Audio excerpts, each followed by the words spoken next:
Wow! Frisbee. That thing you see people playing in the quad while trying not to make eye contact so that they don't hit you in the head. Also the sport that you probably think you look cool playing, but just end up making a fool out of yourself. Like here, and here, and here. And a moment of silence for this dude. Rip, you definitely tried, bud. Okay, so you get the idea. Now that the weather's getting nicer, I thought it'd be great to put some of the anatomy knowledge that we learned this semester to use in learning how to throw a frisbee. A good frisbee throw needs a few things. The first of which is a proper stance. Next is good mobility range of motion with your limbs. And finally, it requires good torque from the rotation of your body and arms along with leg force. We're going to go over the basic backhand throw, a staple of any good frisbee player.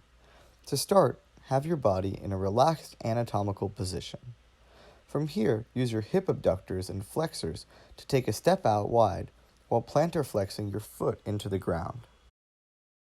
Following this movement, you will laterally rotate your torso 90 degrees while circumducting your shoulder muscles through the sagittal plane and bringing it to the front of your torso.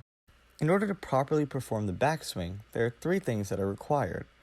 The first of which is that the distal radio-ulnar joint needs to be moving like a level 3 lever in terms of how it's bent.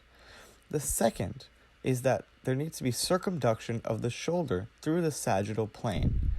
And the third is that there needs to be rotation about the vertical axis. The force-producing movement involved in the throw is the moment when you are circumducting and abducting your arm away from your torso. Additionally, there is force from when you are forcing your entire leg to be pushed into the ground, causing a force to be exerted in the opposite direction.